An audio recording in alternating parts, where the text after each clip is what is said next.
प्यारे बच्चों, आज की कक्षा में आप सबका हार्दिक स्वागत है। बच्चों, आज हम ऐसे शब्द के बारे में जानकारी लेंगे जो व्याकरण से संबंधित है। बच्चों, अभी ये चित्र को देखिए तो इस चित्र में क्या देखने को मिलती है? बैठना, खाना, खेलना, कूदना, नाचना, गाना, बोलना, सुनना। इस प्रकार शब्द को क्या कहते हैं बच्चों? ये सारे शब्द किस चीज़ को बोध कराता है? इस प्रकार सब कुछ कार्यों को बोध कराता है। तो इस प्रकार कार्यों को बोध कराने वाले शब्द को हम क्रिया कहते हैं। चलिए बच्चों, आज हम क्रिया के ऊपर कुछ उदाहरण देखते हैं। राम खाना खाता है, घोड़ा दौड़ता है, तुम स्कूल जाते हो, सीता गाना गाती है, सोहन पढ़ता है।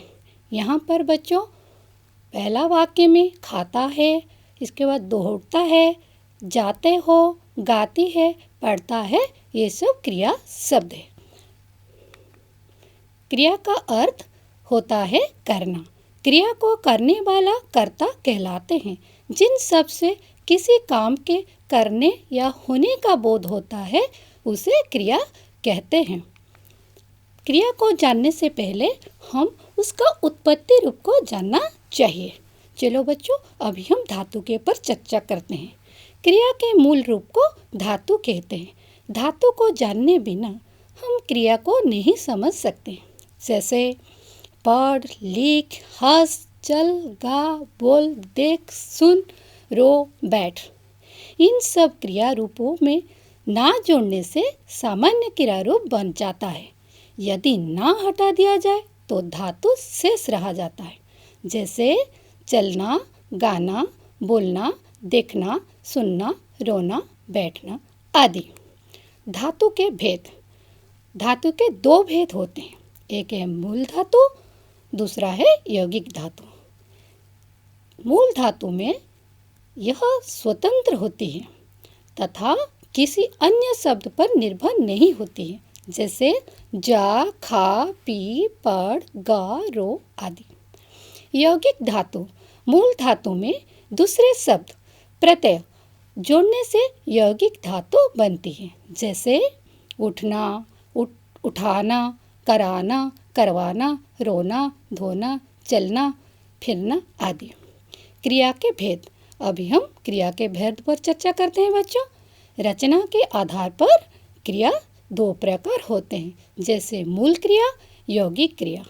ऐसे कर्म के आधार पर क्रिया भी दो प्रकार होते हैं। एक है सकर्मक, दूसरा है अकर्मक। लेकिन सकर्मक क्रिया को दो भाग में बांटा गया है, जो सकर्मक और विकर्मक होता है। समाप्ति के आधार पर क्रिया, समापिका क्रिया और असमापिका क्रिया। चौथा में कार्य व्यापार के प्राधान्यता के आधार पर क्रिया दो प्रकार होते हैं, जैसे मुख्य क्रिया, सहायक क्रिया, संयुक्त क्रिया, प्रेरणार्थक क्रिया, प्रथम प्रेरणार्थक क्रिया और द्वितीय प्रेरणार्थक क्रिया। इस प्रकार प्रेरणार्थक क्रिया को दो भाग में बांटा गया है। बच्चों, आज हम दो प्रमुख क्रिया के ऊपर चर्चा करेंगे, जो सकर्मक और अकर्मक क्रिया कर्म के आधार पर होता है, और प्रेरणार्थक क्रिया जो दो भाग में बांटा गया है। चलिए बच्चों, अभी कर्म के आधार पर क्रिया पर चर्चा करते हैं। कर्म के आधार पर सकर्मक और अकर्मक दो क्रियाएं होते हैं। कर्म के आधार पर क्रिया। कर्ता, काम करने वाले को कर्ता कहते हैं। कर्म किसको कहते हैं? कर्म कर्ता जो काम कराता है उसे कर्म कहते हैं। जैसे रमा खाना बना रही है, यहाँ पर रमा करता है, कर्म है खाना, बना रही है क्रिया। रमा के द्वारा काम किया जा रहा है, अतः रमा करता है।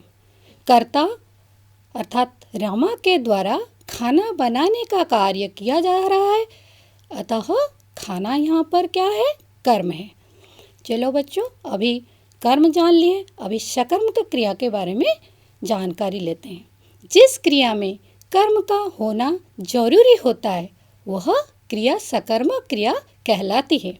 इन क्रियाओं का असर कर्ता पर न पड़कर कर्म पर पड़ता है। सकर्मक अर्थात कर्म के साथ। बच्चों, अभी हम सकर्मक क्रिया के कुछ उदाहरण देखते हैं। रमेश फुटबॉल खेलता है। गीता हिंदी बोलती है। रमा सब्जी बनाती है। राम ने रावण को मारा। अजय संतरा खाता है। नौकर कपड़े धो रहा है। इन सारे वाक्यों में फुटबॉल, हिंदी, सब्जी, रावण, संतरा, कपड़े लगा हुआ है। तो इसीलिए यहाँ पर खेलता है, बोलती है, बनाती है, मारा, खाता है, धो रहा है, ये सारे क्रियाएं सकर्मक क्रिया होती हैं। बच्चों, अभी हम सकर्मक क्रिया के भेद के बारे में जानकारी लेंगे। सकर्मक क्रिया दो भाग में बांटा गया है। एक है एकर्मक, द्विकर्मक। एक कर्म क्रिया में एक कर्म रहता है और द्विकर्मक क्रिया में दो कर्म रहते हैं। एक कर्म क्रिया, जिस क्रिया में एक कर्म हो वह एक कर्म क्रिया कहलाती है। जैसे संजय रोटी खाता है, विकास किताब पढ़ता है, विपिन फुटबॉल खेलता है, आरोही गाना गाती है, शाम पत्र लिखता है। सारे वाक्य में रोटी, किताब, फुटबॉल, गाना, पत्र एक कर्म लगा हुआ है। इसीलिए यहाँ पर क्रिया सकर्म एक कर्मक क्रिया है। द्विकर्मक क्रिया, जिस क्रिया में दो कर्म होते हैं वह द्विकर्मक क्रिया कहलाते हैं। इसमें पहला कर्म सजीव होता है और दूसरा कर्म निर्जीव होता है।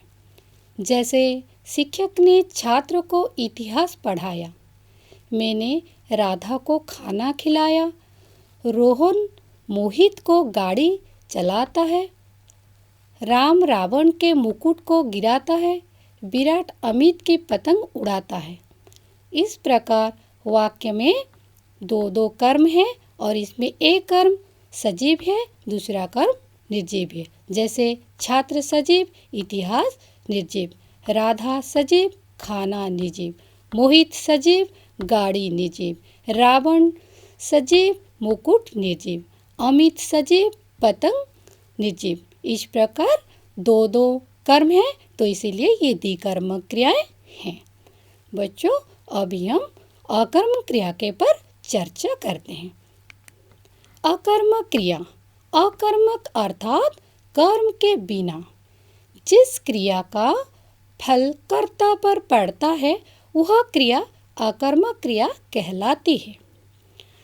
इस क्रिया में कर्म का अभाव होता है या कर्म की जरूरत नहीं पड़ती। जो क्रिया प्रश्न पूछने पर कोई उत्तर नहीं देती उसे अकर्मक क्रिया कहते हैं। जैसे जाना, आना, कूदना, उड़ना, दौड़ना, तैरना आदि। अकर्मक क्रिया पर कुछ उदाहरण देख लेते हैं बच्चों। जैसे राजेश दौड़ता है, अजय मारता है, छिपकली कूदती है, संगीता हंसती है, पूर्वी रोती है, शुभम कांपता है, मेघनाद चिल्लाता है, राम बचाता है। यहाँ पर दौड़ता है अकर्मक क्रिया है, क्योंकि यहाँ पर दौड़ता को क्या प्रश्न करने से वहाँ पर कुछ उत्तर नहीं आती, तो इसीलिए यह अकर्मक क्रिया होती है। इस प्रकार रोती है, मारता है, कांपता है, कूदती है, चिल्लाता है, हंसती है, बचाता है, ये सारे शब्द अकर्मक क्रिया होते हैं। बच्चों, अभी हम अकर्मक क्रियाएं के कुछ शब्द जान लेते हैं। जैसे उड़ना, खांसना, झगड़ना, टूटना, थकाना, जीतना, कांपना, गिरना, टकराना, डूबना, तुलना, रुकना, चमकना, घटना, चुनना, नाचना, बिकना, भागना आदि। ये सारे शब्द अकर्मक क्रियाएं होते हैं। चलो बच्चों, अभी हम प्रेरणार्थक क्रिया के पर चर्चा करते हैं। प्रेरणार्थक अर्थात प्रेरित करना या प्रेरणा देना। जहाँ कर्ता कार्य को स्वयं न करके किसी दूसरे से करवाता है उसे प्रेरणार्थक क्रिया कहते हैं। जैसे कर्ता की प्रेरणा से होने वाली कार्य की क्रिया को प्रेरणार्थक क्रिया कहा जाता है। अकर्मक और सकर्मक दोनों प्रकार क्रियाओं से प्रेरणार्थक क्रिया बनती है। चलो बच्चों, अभी हम प्रेरककर्ता और प्रेरितकर्ता क्या है इसके बारे में जान लेते हैं। जो कर्ता कार्य करने की प्रेरणा देता है वह प्रेरककर्ता है। जो कार्य करने के लिए प्रेरित होता है वह प्रेरितकर्ता कहा जाता है। बच्चों, अभी हम कुछ उदाहरण देख लेते हैं। माँ नौकर से सफाई करवाती है। सेठ मुनीम से पत्र लिखाता है। माँ ने बच्चे को दूध पिलाया। मौसी ने आया से बच्चे को दूध पिलाया। इस प्रकार वाक्य में माँ, सेठ, माँ और मौसी ये सब प्रेरक करता है। नौकर, मुनीम, बच्चे, आया वहाँ पर प्रेरित करता है। बच्चों, अभी हम प्रेरणार्थक क्रिया के भेद के बारे में जानकारी लेते हैं। जैसे प्रेरणार्थक क्रिया दो भाग में बांटा गए हैं। प्रथम प्रेरणार्थक क्रिया, द्वितीय प्रेरणार्थक क्रिया। चलो बच्चों, अभी हम प्रथम प्रेरणार्थक के बारे में चर्चा करते हैं। प्रथम प्रेरणार्थक, इसमें कर्ता प्रत्यक्ष रूप से भाग लेता है। अध्यापिका छात्रों को पढ़ाती है। पूजा राहुल को खाना खिलाती है। माँ बच्चे को दूध पिलाती है। ये सारे उदाहरण में अध्यापिका, पूजा और माँ प्रत्यक्ष रूप में कार्य करते हैं, तो इसीलिए ये सारे शब्द प्रथम प्रेरणार्थक होते हैं। बच्चों, अभी हम द्वितीय प्रेरणार्थक कुछ उदाहरण देख लेते हैं। जैसे नौकर मालिक से पत्र लिखवाता है। माताजी नौकर से सामान उठवाती है। अर्जुन बहन से कपड़े धुलवाते हैं। माँ ने आया से बच्चे को दूध पिलाया। बच्चों, यहाँ पर नौकर, माताजी, अर्जुन, माँ ये सारे कर्ता प्रत्यक्ष रूप में भाग नहीं लेते, वो दूसरे के सहारे यानी मालिक, नौकर, बहन, आया से काम करवाते हैं। इसीलिए वहाँ पर द्वितीय प्रेरणार्थक क्रिया बना हुआ है। बच्चों, अभी हम मूल धातु से कैसे प्रथम प्रेरणार्थक और द्वितीय प्रेरणार्थक क्रिया बनती है इस पर चर्चा करेंगे। बच्चों, अभी हम मूल धातु में आना जोड़कर प्रथम प्रेरणार्थक और वाना जोड़कर द्वितीय प्रेरणार्थक क्रिया रूप के बारे में जानकारी लेंगे। जैसे मूल धातु उ, खिल, दौड़, पढ़, लिख, सुन। उसका प्रथम प्रेरणार्थक क्रिया है उगाना, खिलाना, दौड़ाना, पढ़ाना, लिखाना, सुनाना। इसका द्वितीय प्रेरणार्थक रूप होता है उगवाना, खिलवाना, दौड़वाना, पढ़वाना, लिखवाना, सुनवाना। इस प्रकार और कुछ धातु रूप के ऊपर चर्चा करते हैं। बच्चों, अभी हम मूल धातु में परिवर्तन करके प्रथम प्रेरणार्थक और द्वितीय प्रेरणार्थक कैसे बनते हैं इसके बारे में जान लेते हैं। मूल धातु में पहले मात्रा परिवर्तन कर, जैसे आ का ओ, बड़ी का ए, बड़ी ए का ई, उ ओ का उ, फिर आना जोड़कर प्रथम प्रेरणार्थक और वाना जोड़कर द्वितीय प्रेरणार्थक क्रिया रूप बनाए जाते हैं। जैसे मूल धातु है काट, जाग, जीत, खेल, घूम, छोड़। इसका प्रथम प्रेरणार्थक और द्वितीय प्रेरणार्थक रूप देख लेते हैं। काट, काटाना, कटवाना। जाग, जगाना, जगवाना। जीत, जिताना, जितवाना। खेल, खिलाना, खिलवाना। घूम, घुमाना, घुमवाना। छोड़, छुड़ाना, छुड़वाना। बच्चों, अभी हम और कुछ उदाहरण देख लेते हैं। स्वतंत्र धातु में पहले मात्रा परिवर्तन कर, जैसे आ, ई, ए का ई, ऊ, ओ का ओ, फिर लाना जोड़कर प्रथम प्रेरणार्थक और ला वाना जोड़कर द्वितीय प्रेरणार्थक क्रिया रूप बनाया जाता है। जैसे मूल धातु है खा, जी, दे, छु, रो। अभी इसका प्रथम प्रेरणार्थक रूप और द्वितीय प्रेरणार्थक रूप देख लेते हैं बच्चों। खा, खिलाना, खिलवाना। जी, जिलाना, जिलवाना। दे, दिलाना, दिलवाना। छू, छुलाना, छुलवाना। रो, रुलाना, रुलवाना। अभी हम और कुछ उदाहरण देख लेते हैं जिसका दो दो रूप बनते हैं। जैसे मूल धातु है कह, देख, बैठ, सीख। इसका प्रथम प्रेरणार्थक रूप और द्वितीय प्रेरणार्थक रूप में दो दो रूप बनते हैं। बच्चों, अभी हम कुछ क्रिया देखेंगे जिसका प्रथम प्रेरणार्थक रूप नहीं बनते। जैसे खेना, खोना, गाना, ढोना, पीटना, भेजना, लेना। चलो बच्चों, अभी हम कुछ ऐसे क्रिया के बारे में जानेंगे जिसका प्रेरणार्थक क्रिया बिल्कुल नहीं बनता है। जैसे आना, पीटना, पाना, होना, गवाना, लेना, मिलना, पुकारना, चाहना, खोना, सोचना, जाना, जानना, गरजना, पछताना आदि। बच्चों, अभी हम सकर्मक क्रिया, अकर्मक क्रिया और प्रेरणार्थक क्रिया के बारे में जान लिया। अभी हम कुछ अभ्यास करते हैं। अभ्यास, क्रिया कैसे कहते हैं? उदाहरण बताइए। धातु किसे कहते हैं? उदाहरण बताइए। कर्म के आधार पर क्रिया के कितने एवं कौन से भेद हैं? अकर्मक क्रिया किसे कहते हैं? उदाहरण बताइए। प्रेरणार्थक क्रिया किसे कहते हैं? प्रेरणार्थक क्रिया कितने प्रकार की होती है? उनके नाम लिखें। बच्चों, अभी हम उसका उत्तर जान लेते हैं। क्रिया किसे कहते हैं? जिन शब्दों से किस काम के करने या होने का बोध होता है उसे क्रिया कहते हैं। जैसे पढ़ना, लिखना, हंसना आदि।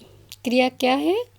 तो बच्चों जान लेते हैं। जिन शब्दों से किसी काम के करने या होने का बोध होता है उसे क्रिया कहते हैं। जैसे पढ़ना, लिखना, हंसना आदि।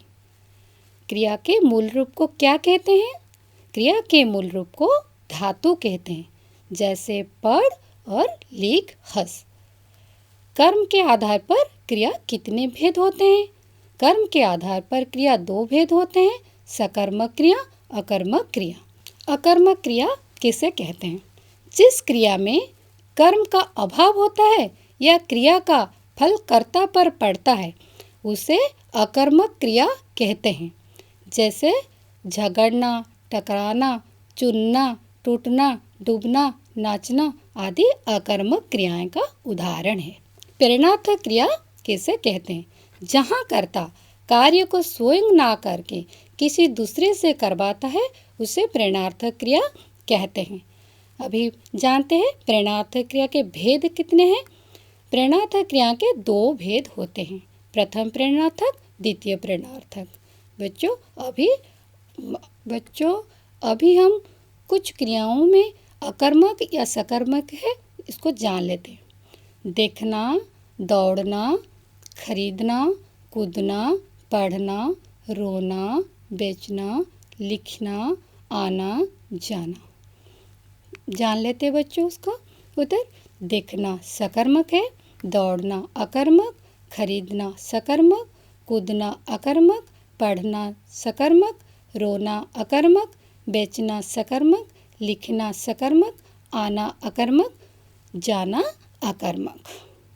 बच्चों अभी हम कुछ धातुओं का द्वितीय और प्रेरणार्थक, प्रथम और द्वितीय प्रेरणार्थक रूप जान लेते हैं। हंस, खेल, दे, लेट, खा, काट। देख लेते हैं बच्चों। हंस, हंसाना, हंसवाना। खिल, खिलाना, खिलवाना। दे, दिलाना, दिलवाना। लेट, लिटाना, लिटवाना। खा, खिलाना, खिलवाना। काट, काटना, कटवाना। बच्चों, अभी हम पाठ के सारांश पर आते हैं। आज इस पाठ में क्या क्या सीखा है इसके बारे में जानकारी लेते हैं। जिन शब्दों से किसी काम के करने या होने का बोध होता है उसे क्रिया कहते हैं। क्रिया के मूल रूप को धातु कहते हैं। जिस क्रिया में कर्म का होना जरूरी होता है उसे हम सकर्मक क्रिया कहते हैं। जिस क्रिया में कर्म का अभाव होता है उसे हम अकर्मक क्रिया कहते हैं। कर्ता की प्रेरणा से होने वाली कार्य की क्रिया को प्रेरणार्थक क्रिया कहा जाता है। प्रेरणार्थक क्रिया दो प्रकार होते हैं। प्रथम प्रेरणार्थक क्रिया, द्वितीय प्रेरणार्थक क्रिया। धातु, मूल धातु में आना जोड़कर प्रथम प्रेरणार्थक और वाना जोड़कर द्वितीय प्रेरणार्थक क्रिया रूप बनाया जाता है। जिन शब्दों से किसी काम के करने या होने का बोध होता है उसे क्रिया कहते हैं। क्रिया के मूल रूप को धातु कहते हैं। जिस क्रिया में कर्म का होना जरूरी होता है उसे हम सकर्मक क्रिया कहते हैं। जिस क्रिया में कर्म का अभाव होता है उसे हम अकर्मक क्रिया कहते हैं। कर्ता की प्रेरणा से होने वाली कार्य की क्रिया को प्रेरणार्थक क्रिया कहा जाता है। प्रेरणार्थक क्रिया दो प्रकार होते हैं। प्रथम प्रेरणार्थक क्रिया, द्वितीय प्रेरणार्थक क्रिया। धातु, मूल धातु में आना जोड़कर प्रथम प्रेरणार्थक और वाना जोड़कर द्वितीय प्रेरणार्थक क्रिया रूप बनाया जाता है।